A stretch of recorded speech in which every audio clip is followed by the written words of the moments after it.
Hey, welcome back to the Getting to This Place podcast with Reeya Banerjee and Luke Folger. We're talking about Reeya's album, This Place, coming soon to every platform near you and probably vinyl and CDs and all the other stuff that people like. We're going song by song through the record. We previously touched on the first song, Picture Perfect, and now we're going to talk about the second song, which is called Snow.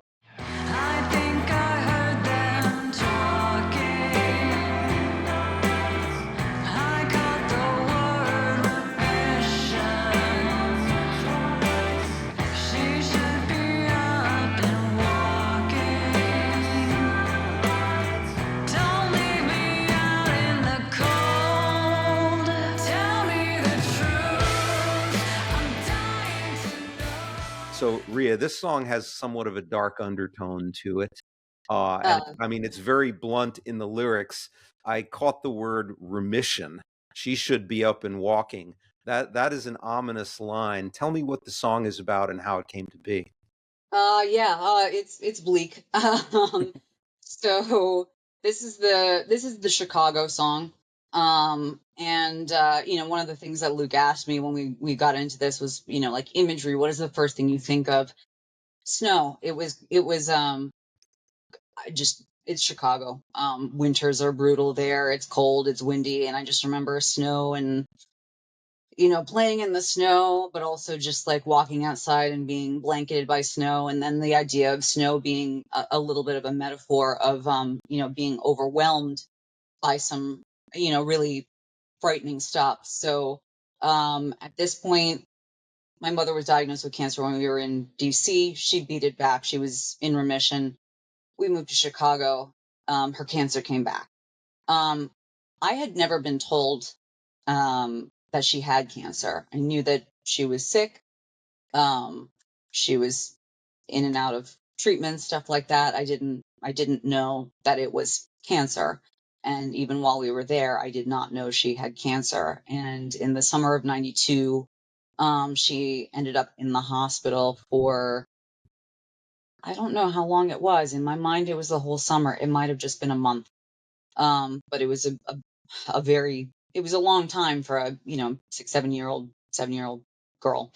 And I didn't know what was happening. All I knew was it's not normal for your mother to be living in a hospital room for weeks on end. And nobody would tell me what was going on. We would visit her every night, during the day. It was summer. I was with a babysitter. I was at friends' houses, and then my dad would come and get me, and we'd go visit my mom in the hospital. And she's hooked up to a machine. She's got an IV going. There's doctors coming in and out checking on her, and I had no idea what was going on at all. I remember going to the cafeteria to eat macaroni and cheese with my dad, and then we would go upstairs and, visit with my mom. The Summer Olympics in Barcelona were happening. We watched the entire Olympics with her while she was in a hospital bed. And I just remember scared, being scared to ask what was happening, because I was like, well, if nobody's telling me what's happening, it must be really bad.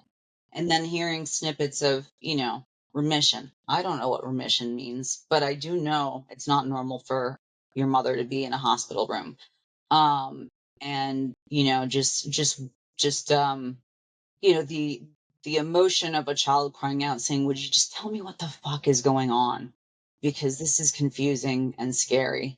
And my dad, he meant well. He really did mean well. But he thought he was protecting me. So it was a lot of, when it was just me and him at home, he was like, we're going to do laundry, and I'm going to show you how to do laundry, because we got to, I just remember him saying, As it never parents ends. will Yeah. often do. They Yeah, always think exactly. I in my own life, there's been many occasions where I've thought back and said, gee, I wish my mom would have just told me this instead of sugarcoating. So Yeah. I want to pick up on something you said earlier, where you said that Luke asked you for imagery, and I want to direct this to Luke. Talk about a little bit of that process when you said you were asking her for imagery to help create the song, and how do you deal, aside from the imagery, when you come to the realization of what a sensitive subject this is? does it change your approach to the way that you're writing the song or composing? Mhm. Okay. Yeah, well, we had an instrumental that we liked that was like a very stabby kind of guitar part, and it was like jolting to hear and like a little uncomfortable, you know.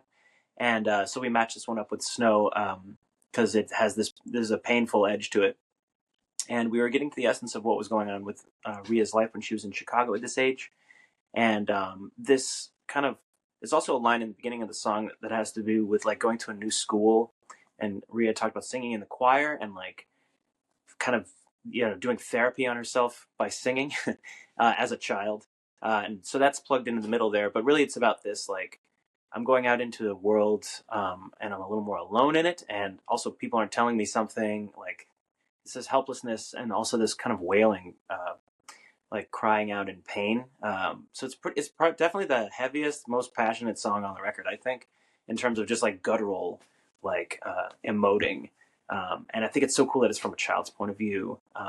But in terms of imagery, yeah, I couldn't get away from the snow and the cold because it was like an ice pick. This guitar is just like gang, gang, gang. It's like something is getting under my skin. It's uncomfortable. So it matched well. That's cool. That's a great way to describe that.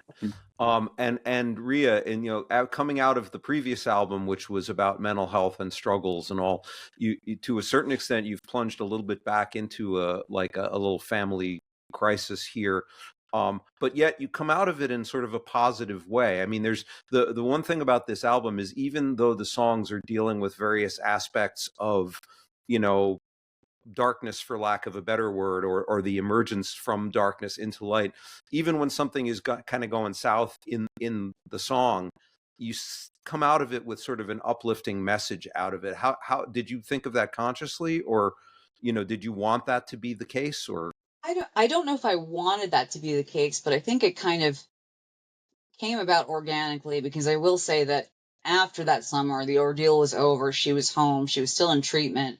At some point, my dad took me for a walk and he said, okay, she has cancer. And then, I didn't know much about cancer. All I knew is cancer is bad. For to understatement of the year. Yeah. But when he said that, a lot of things clicked together, and I was like, oh, okay, all right. Now I understand what was going on. And then as an adult, I was like, oh, you could have told me that before. And it would have saved me a lot of just a lot of confusion and a lot of fear. And so I think, it's still, I feel like at the end of the song, it's still the child crying out, saying, please tell me. But it's almost like, at the end, it's like we close with, it feels like snow. And it's, that's not necessarily like, hey, everything is better, but it's almost like, okay, somewhere in that last chorus, I've been told, and it's horrible and it feels overwhelming, but I have the answer. Yeah. And I was looking for the answer, and I have the answer now. And so let that be a lesson to all the parents out there. Don't sugarcoat. Yeah. Don't sugarcoat. Absolutely. Give it to your kids straight. Let them have it. Absolutely. Cool. Absolutely. Well, let's leave that one there. And thank you all for listening. Thanks, Luke. Thanks, Reeya. And we'll pick up with the next episode coming soon. Stay tuned.